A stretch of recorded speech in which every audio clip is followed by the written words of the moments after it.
Buenas tardes, ¿qué pasó? Bueno, primero que nada, ¿nos podrá decir su nombre y cargo completo? Raúl Ordóñez Pérez, jefe de sección de Matemáticas y Metodología de las Ciencias Sociales. Muy bien. Bueno, la primera pregunta es, ¿cuál es la principal deficiencia en el sistema que detona la pobreza? Mira, el problema es que escogieron a las áreas sociales y aquí el principio o la regla de pobreza es demasiado amplia. Si me hablas de pobreza económica, que probablemente hacia ahí estás dirigiendo su estudio, ¿qué detona la pobreza económica? Pues yo me atrevería a decir que la falta de empleo. O sea, si no hay empleo, no genero recursos, y si no tengo recursos, pues, ¿cómo vivo? Ese sería más o menos mi planteamiento. ¿Y qué repercusiones tiene en conjunto los siguientes factores en la economía de los 55 millones de pobres que registra el país?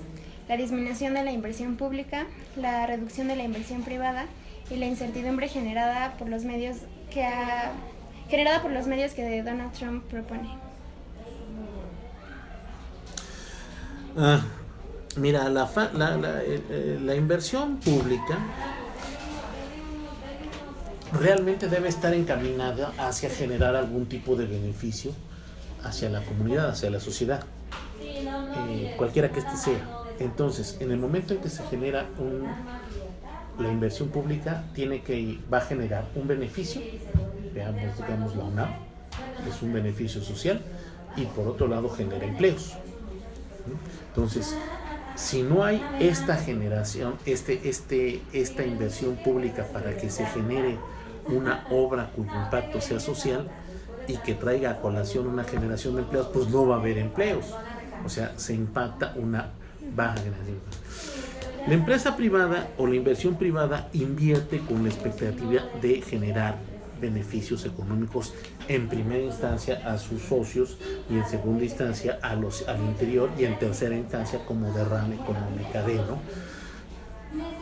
En ese sentido, la inversión privada tiene una serie de factores que la van a limitar, como pueden ser la pobreza, como puede ser la inseguridad, como puede ser justamente la falta de beneficios económicos porque la población no alcanza a tener esos recursos para comprar esos beneficios. Ejemplo muy trivial, el modelo que ahora se llama Kitsania, pues ya nada más hay dos cuando se esperaba un crecimiento tremendo. ¿Por qué? Porque es muy cara para la gran mayoría de la población. Entonces, ahí es una inversión privada que no te va a generar ningún beneficio más que la diversión de tus hijos o de tus niños, ¿verdad? ¿Y qué es lo que va a traer? Como es muy cara, la gente no tiene dinero, dejan de invertir, dejan de ir a comprar ahí. Y lo mismo podemos hablar con los cines. ¿Por qué se detiene el crecimiento que estaban teniendo los cines? Pues porque la gente deja de ir al cine. Entonces, si la gente no tiene dinero para comprar los productos que va a hacer o que va a generar la inversión privada, pues entonces, ¿para qué hago esa inversión privada? El mecanismo de Donald Trump, yo a veces creo que es más grande el ruido que las nueces. O sea, dices, cierto es que el presidente de Estados Unidos dice algo y genera una ámpula en los mercados financieros, en los mercados globales, que al rato diga, no eran mentiras, no era eso lo correcto. Bueno, está bien, a final de cuentas, no porque Donald Trump diga vaya a hacer esto, no se va a hacer. Vamos, en un sentido práctico. El modelo del muro. Ese muro no se iba a hacer porque económicamente no se podía hacer en menos de 4 años. Él no se puede comprometer a hacer una inversión que supere su sexenio, su cuatrienio. En una de esas no va a prolongarse y nada más va a estar 4 años porque es un nuevo proceso electoral. Entonces, pero si se hubiera hecho, como decía por alguien ahí, dice, nosotros los mexicanos en una de esas le vamos a vender cemento y le vamos a vender varilla. Entonces, ¿Tendría hasta cierto beneficio? Pues sí, en un momento determinado tendría hasta cierto beneficio para nosotros los mexicanos que se hiciera el muro, en cierto momento. O sea, no estoy diciendo estoy a favor del muro, pero en cierto momento una construcción de ese tipo iba a tener una demanda de cemento que obviamente las cementeras americanas no la iban a cubrir, y entonces probablemente las cementeras mexicanas, donde tenemos gran y por distancia a recorrer, pues iban a ser los principales proveedores. De varilla china a varilla mexicana, probablemente iban a escoger la varilla mexicana. Entonces, incluso una de esas, de pinturas y demás, pues también, o sea, en lo que cabe parece paradójico, pero iba a tener más beneficios económicos si se hubiera hecho el muro, que si no se va a hacer. Lo que quede claro, no estoy a favor del muro. Ok, la tercera pregunta es, ¿cuáles son los estados de la República Mexicana en donde usted cree que haya más pobres? Mira, aquí es, vamos, por dos áreas que manejo, ¿no? Obviamente por ser, por dedicarme a las finanzas, y otra por dedicarme a la estadística. En valores absolutos, del lugar donde debe haber más pobres debe ser el Estado de México, la Ciudad de México, ¿verdad? ¿Por qué? Por cantidad. Ahora, proporcionalmente, de esos 55 millones, ¿dónde viven más gentes en relación a los estados? Mira, yo creo que tendríamos que hablar de Guerrero, de Oaxaca, no sabría si de Chiapas o Zacatecas. Lo que pasa es que, por ejemplo, en el caso particular de Zacatecas, de Chihuahua, hay una población, o de Baja California Sur, hay una población tan baja que en una de esas hay más pobres proporcionalmente hablando que cantidad, porque son poblaciones muy bajas. Yo creo que esos estados, yo los pondría en ese orden. No estaría muy seguro si Guerrero es más pobre que Oaxaca o Oaxaca más pobre que Guerrero, pero ahí se van las dos en pobreza económica, ¿verdad? No tanto en potencial, porque también coincidentemente en el momento en que hubiera ahí algunos mecanismos, pues Oaxaca tiene un detonante para poder dispararse, lo mismo que Guerrero, vía turismo, o vía, digo, si ahí pasa el Balsas por Guerrero, quiere decir que tienes agua para echar para arriba y puedes sembrar casi lo que se te ocurra. Claro, lo que pasa es que hay que hacer la infraestructura, porque las montañas, entonces habría que construir terrazas, es muy complicado, pero hay el elemento principal, o los dos elementos principales, tierra y agua. Puedes empezar a generar alimentos tremendamente. De Oaxaca mejor ni digo, entre historia, turismo y toda la sierra, que es altamente, ¿cuál es el problema de la sierra? Que es una de las sierras, de los macizos montañosos más cerrados del planeta, y entonces para poder sacar de ahí toda la riqueza, sea madera, sea cultivos, pues tienes que meter autopistas que te cargan tan caras que pues ¿quién las va a hacer? ¿Okay? ¿De qué manera el gobierno federal ha apoyado a esas familias vulnerables? Defíname familias vulnerables. O las familias con más pobreza en esos estados. Yo diría que primero habría que definir apoyos y justamente ese concepto de vulnerabilidad y dónde están. Mira, el apoyo es que a final de cuentas en México, nos guste o no, somos un país paternalista o maternalista, pobrecitos de mis hijitos. Entonces, hay muchos apoyos económicos que son más bien, a veces algunos economistas, incluso sociólogos, sostienen que es, voy a contestarte de manera indirecta, hay una frase por ahí que si alguien tiene hambre no le des de comer, enséñalo a pescar, ¿no? Entonces, y más bien el gobierno federal ha dado pescado, no ha dado cañas de pescar. También hay muchas cosas que son la forma de pensar de nosotros mexicanos, somos muy filiales, mi pueblo, mi terrenito, entonces no me quiero ir porque ahí no, mamá se va a quedar solita, ¿no? Etcétera. Y los mismos padres tenemos, ay no, mijito, no quiero que sufra lo que yo pasé, entonces yo lo voy a cuidar. Cuando, por ejemplo, en otros países, no, a los 18 años, mijito, yo te quiero mucho, pero te me vas de mi casa, te pones a hacer dinero por tu cuenta, empiezas a defenderte por tu cuenta. Aquí tenemos niños y niñas de 30 y tantos años viviendo en la casa de los padres porque no hay pobrecito de mi niño, ¿no? Entonces yo creo que esos apoyos, pues sí ha habido muchos apoyos, todos los programas no sé, desde Ceresol y demás, desde los programas de solidaridad y ahora y que va cada sexenio va cambiando de nombre, pues ha habido apoyos, pero se les ha estado dando el pescado en lugar de enseñarlos a pescar. Okay. ¿Considera que la generación de empleos por parte de las empresas socialmente responsables será la mejor solución ante este problema? Sorry, I understand. Y yo no te capisco, mija, no entiendo. Sí entiendo tu pregunta, evidentemente. Considero que la inversión de las empresas socialmente responsables, o sea, defíneme una empresa socialmente responsable.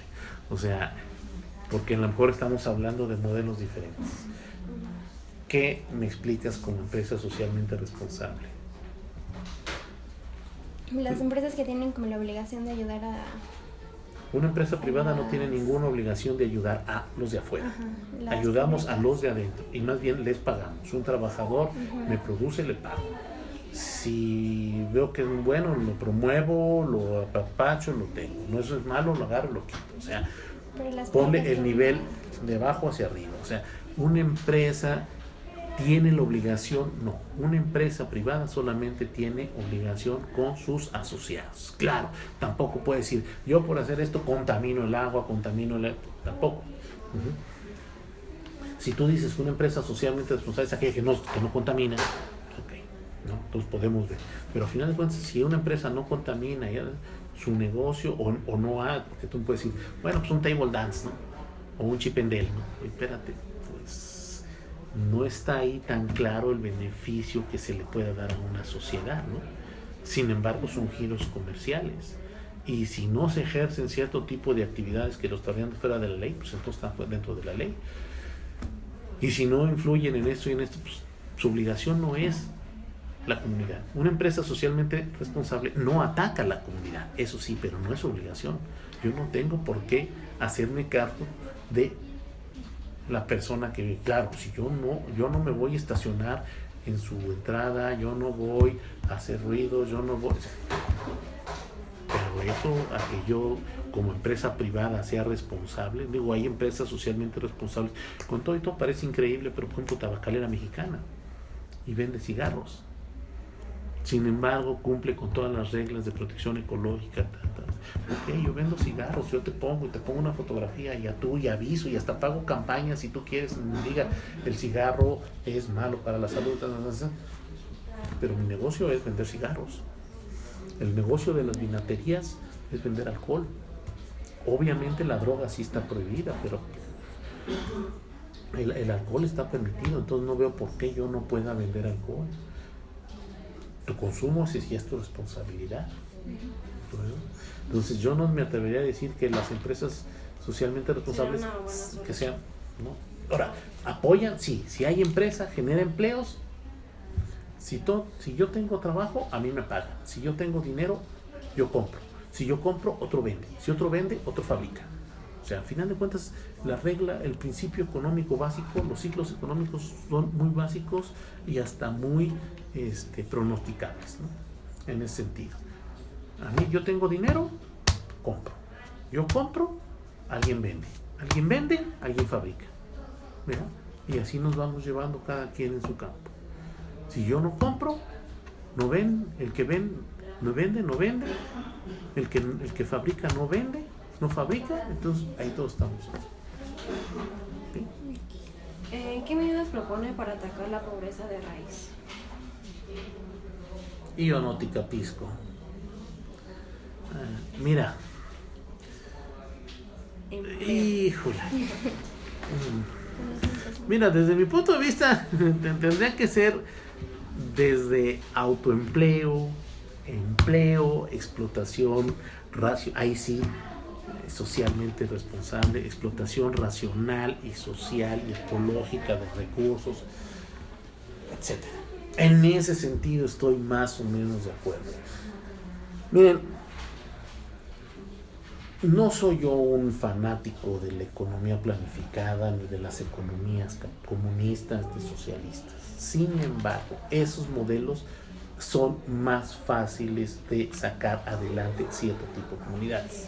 A final de cuentas, los modelos clásicos de economía dicen, si tú eres especialista en hacer hojas, pues haz hojas y se las exportas a aquel que necesita hojas, y aquel aquí, aquí, y todos hacemos el círculo. Si no hay, pues no sé, ¿no? O sea, dices, a ver, alguien que viva en cierto lugar de Chiapas o cierto lugar de Oaxaca, pues establece programas tal vez de ecoturismo, ¿no? Invitan a gente, entonces empiezan a ver derramas económicas,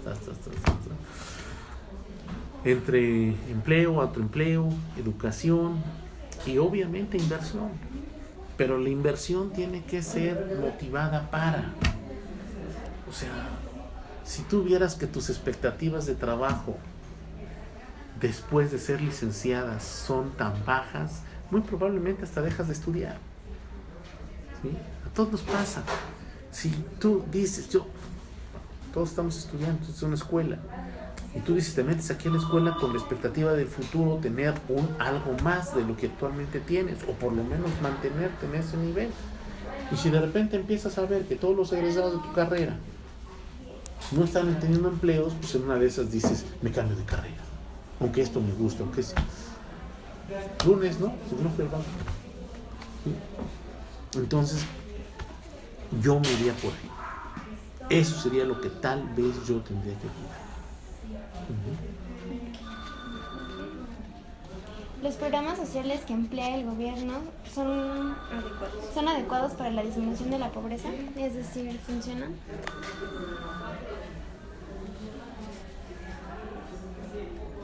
¿Vale?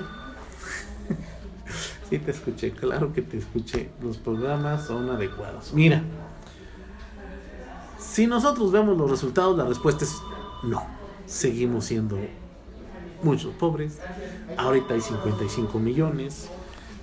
No recuerdo si cuando salió Salinas se hablaba de que éramos 40 millones. No recuerdo si cuando entró Salinas o cuando salió Salinas de la presidencia de la República éramos 40 millones. Quiere decir que se ha incrementado en 15 millones. Por lo tanto, los programas, siempre ha habido programas gubernamentales en apoyo a los pobres.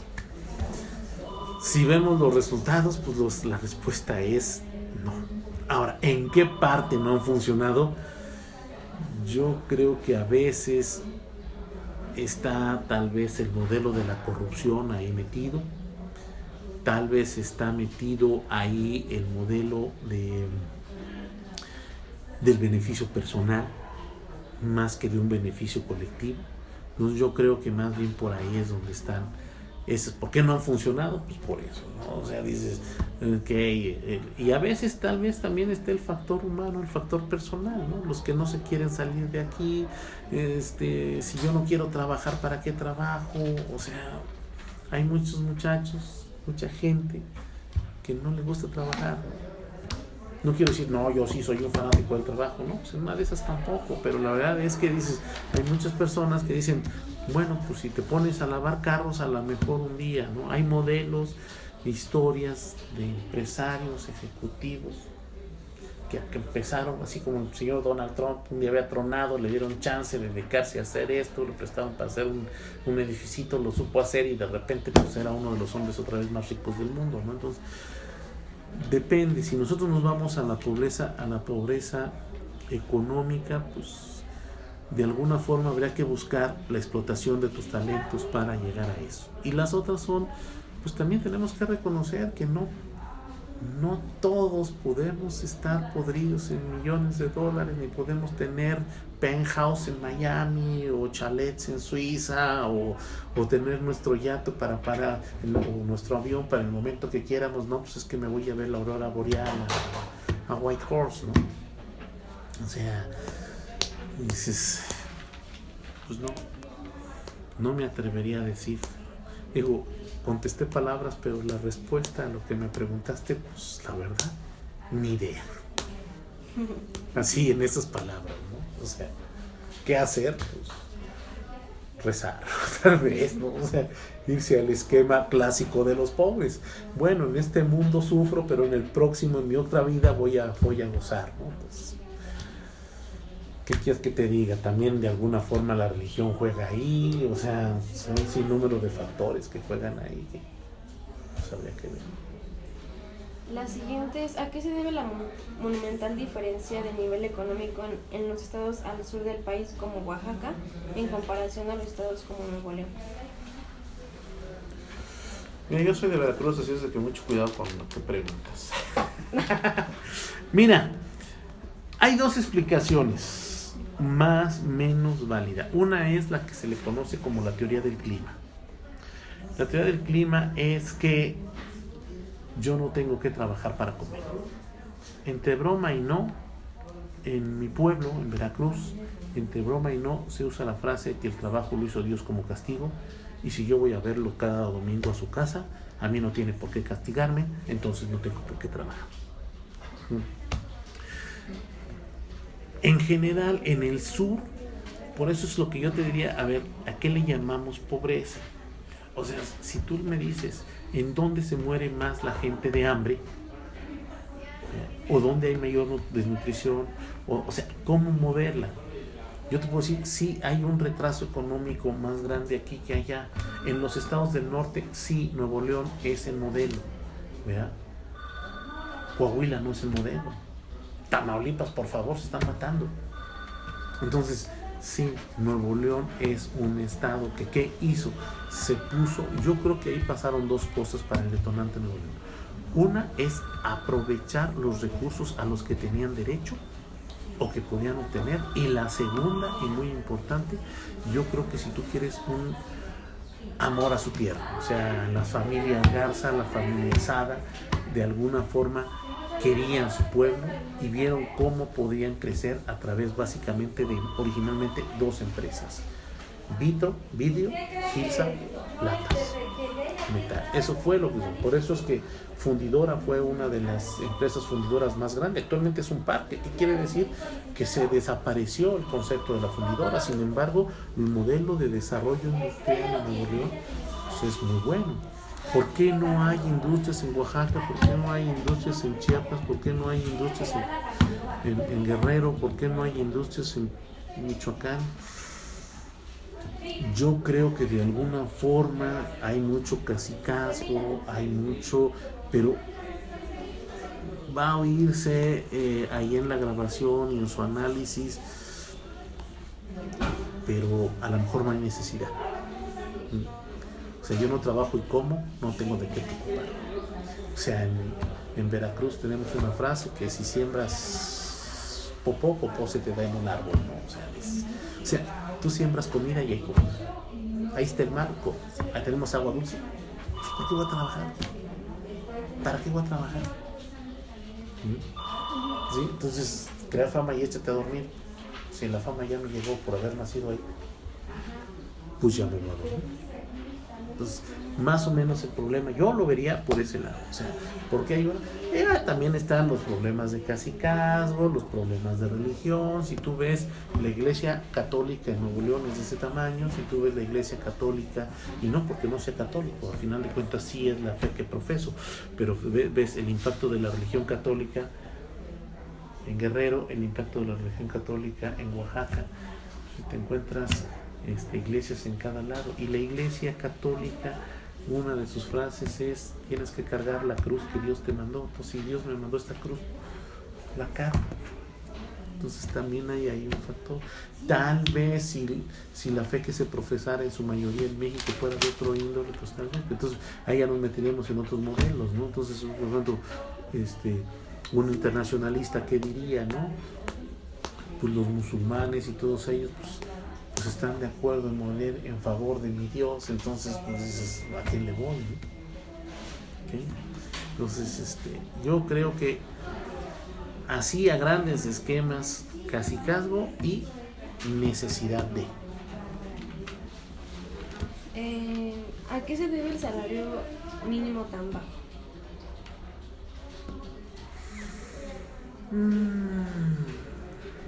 Mira, el problema del salario mínimo es una invención mexicana. Así ya tenemos cosas que inventar. Sí, pues el salario mínimo es una invención mexicana. Nace por ahí de 1970.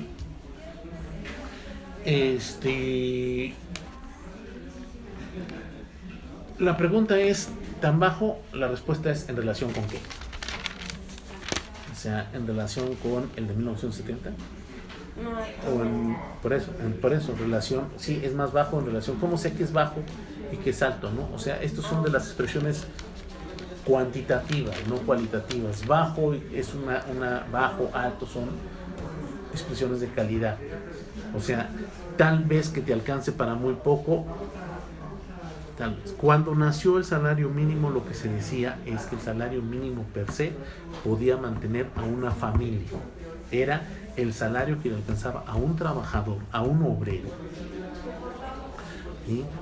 Para pagar su Infonavit y con eso tener una casa, para pagar las cuotas muy bajas de la universidad, del Politécnico, de educación pública en general, para comprarle sus uniformes e incluso para poder viajar como actividad de recreo de la familia. Ese es, digamos, por así decirlo, el modelo original.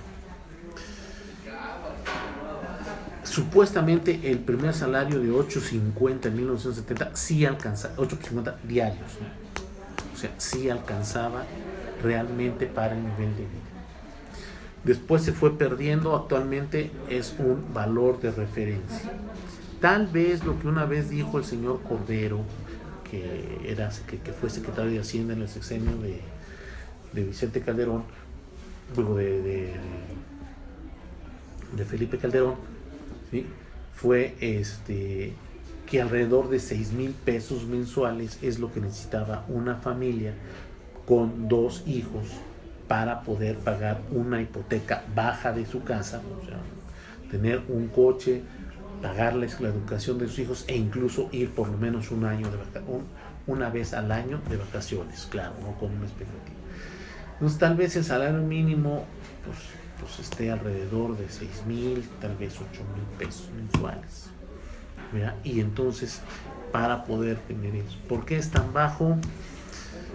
Mira, en México tiene que ver con modelos y políticas macroeconómicas, de mantener las cosas en cierto nivel cuantitativamente aparente. No sé ustedes qué tantas clases de estadística hayan tomado, pero es una forma de mantener los índices inflacionarios, porque el nivel salarial, bla, bla, bla, etc. La prueba es, como se han citado en un sinnúmero de instituciones relacionadas con el trabajo, ningún trabajador en México gana el salario mínimo. Y los que ganan el salario mínimo son trabajadores que no dependen a veces ni económicamente de ellos, sino que ellos dependen económicamente de alguien. ¿A qué se debe? Pues yo creo que algo que se llama la economía ficción, que de alguna forma la mantiene el Estado por ahí para que no se disparen a cierto tipo de indicadores macroeconómicos. Por ejemplo, en el sector público, el gobierno paga muy poco, y para completar eso te genera una serie de estímulos que te hace hablar de un salario equitativo. Pero el salario es muy bajo, o sea, el salario, lo que te pagan de salario es muy bajo comparativo con lo que a final de cuentas recibes de dinero. Toda esa diferencia son bonos y compensaciones para que a final de cuentas tú sientes que hay un problema. Yo creo que es un poco corrupción, un poco política pública, un poco modelos macroeconómicos conservadores, por ahí va más o menos la situación. Okay, ya por último. Ay, por fin, pensé que ya no. Ahí me despido. Ay, si la regeneración del TLC no beneficiara a México, el número de personas en esta situación de pobreza aumentaría. ¿Por qué? ¿Y por qué? Me acordé de un chiste de una persona que se va a confesar. Dice: padre, acúseme que soy muy peleonero. Ay, ¿y por qué, hijito? ¿Cómo que por qué? ¿Cómo que por qué? ¿Por qué? No lo sé. Mira, a mí me tocó, yo ya había acabado la universidad, bueno, ya era profesionista, ya hasta me había titulado, cuando se empezaba a negociar el TLC original. De hecho, hay instituciones muy fuertes, agrupaciones muy fuertes que se opusieron originalmente. Desde hacía mucho se había hablado de este modelo del TLC, del NAFTA, que era justamente el GATT, que era el Acuerdo General sobre Aranceles, etcétera, por ahí no me acuerdo. Y había instituciones muy fuertes en relación a esos, como el Colegio de Economistas, el Colegio de Contadores Públicos, el Instituto Mexicano de Ejecutivos en Finanzas, o sea, instituciones independientes que decían que no era conveniente y manejaban modelos muy, si tú quieres, hasta muy convencionalistas. Si ahí hay una manzana, ¿quién tiene más ventajas para alcanzarla? O sea, tú que mides 1.60 o esta persona que mide 1.85, ¿no? Pues entonces el que iba a tener la manzana iba a comer más manzanas y entonces iba a tener, ¿no?, que no había un principio de equidad. El primer planteamiento original del TLC, después de que ya lo firmaron el presidente Salinas, Bush padre, bueno, el primero de los Bush, no recuerdo el nombre del primer ministro canadiense. La interpretación es de que México iba a ser el patito feo, que a México se lo iban a comer, voy a usar palabras más, palabras menos, primero se lo iban a comer los gringos y luego se lo iban a comer los canadienses, ¿sí? Que había problemas, que había modelos que se habían reservado, como el campo, como quién sabe quién. N años después, todo hace parecer que incluso México ha sido el mayor beneficiario del TLC, cuando todo indicaba que iba a ser el más perjudicado. Yo creo que para poder medir realmente el modelo de eficiencia a través de que si nos va a funcionar o no, tiene que ver justamente con estas expectativas de exportación y de importación. O sea, ¿qué es lo que se va a negociar realmente? O sea, ¿qué tanto me conviene? ¿Qué tanto me conviene que ahora sí me acepten? O sea, que me acepten todo. Valga, aquí vienen muchos problemas que se decían, entre otras cosas, por ejemplo, que en México sí iban a venir las industrias contaminantes que tenían Estados Unidos. Mentira, no se vinieron.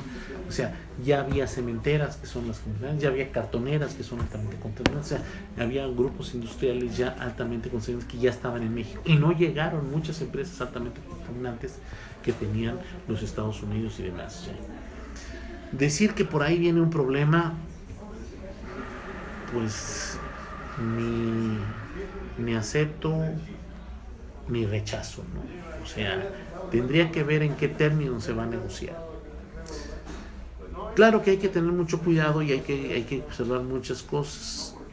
Desde el punto de vista del análisis histórico, le funcionó más a México el TLC que a los Estados Unidos y a los canadienses. O sea, la balanza comercial en favor de Estados Unidos, de México, es muy amplia en relación a la de México, Estados Unidos y México, Canadá. Así es de que en el aspecto histórico nos fue mejor. ¿Cómo lo van a negociar? No lo sé y depende de quién lo negocie. Ejemplo, una analogía en extremo paupérrima, pero también cierta. Estados Unidos, para no comerse el pastel completo de una mundial, que ellos sí son los que tienen los recursos suficientes para organizar un mundial de fútbol, pues dijeron, bueno, pues sí, hay que darle sus megajitas a este y entonces un mundial va a ser organizado por 3 países: México, Estados Unidos y Canadá. Estados Unidos, el fútbol, pues, pero no les interesa. En Canadá el fútbol no les interesa, ¿bien? Y en México el fútbol soccer, pues sí les interesa a muchos. A final de cuentas, quien va a jugar la inauguración, los partidos más importantes y la final es Estados Unidos. Entonces, si se va a negociar igual que como se negoció el mundial, y conste que no soy aficionado al fútbol soccer, pues ya perdimos. ¿Ya? Si se va a negociar igual, pues ya perdimos. Sin embargo, déjenme decirles que por ahí, como mencioné, estas frases, por ahí hay una que dice que Estados Unidos no tiene amigos, tiene intereses. Y en cierto momento yo recuerdo muy claramente que en el TLC estaban por venir. De hecho, la Universidad de Stanford ya estaba solicitando un campus en México. Y digo, hablo de Stanford porque había otras, ¿no? Pero que son universidades relativamente, no los monstruos, ¿no? Claro, Stanford no es tampoco ninguna universidad de pequeña, ¿no? Pero ya cuando estás hablando de que había universidades de ese tamaño, dice, pues queremos negociar todo, ¿no? Sí, claro. ¿Qué le pasaría a la UNAM cuando llegara aquí el campus Harvard, ¿no? O el o el campus Massachusetts, ¿no? El campus México del MIT, ¿no? Pues nosotros somos los que tenemos más investigación y de repente estos institutos se van a empezar a comer la investigación, pues en una de esas también tendríamos que ver qué tanto nos va a hacer, ¿no? ¿Me explico? Si se va a negociar cediéndolo todo, pues es como las relaciones en pareja, si tú cedes todo, pues pierdes todo, ¿no? O sea, si trata de llevar una relación maestros-alumnos bien, pues ni el maestro manda ni los alumnos mandan. Los dos entre vamos trabajando para sacar adelante el curso. Yo creo que si el TLC se maneja en equidad, no veo ni para qué preocuparse. Si no se maneja en equidad, pues ¿para qué te preocupas? A final de cuentas, el dueño del balón siempre ha dicho cómo se juega. Claro, la opción primera es decir, no juego contigo, ¿no? Ya no juego en el TLC, ¿no? Y dices, pues está bien, pues ya no juegas conmigo, entonces ahora todo lo que me mandas te triplico los aranceles, entonces las exportaciones se van a caer. Entonces, pues hay que tener ahí, podemos estar diciendo, bueno, ok, tú vas a negociar con el sartén, con el mango del sartén en la mano, pues nada más no me dejes, o pásame un guantecito para agarrar el sartén, ¿no? Puede ser que pierda, pero no me dejes perder al 100%. Y todo va a depender de eso. Esa sería mi apreciación. Okay, muchas gracias, profesor. Muchas Eso gracias. sería todo.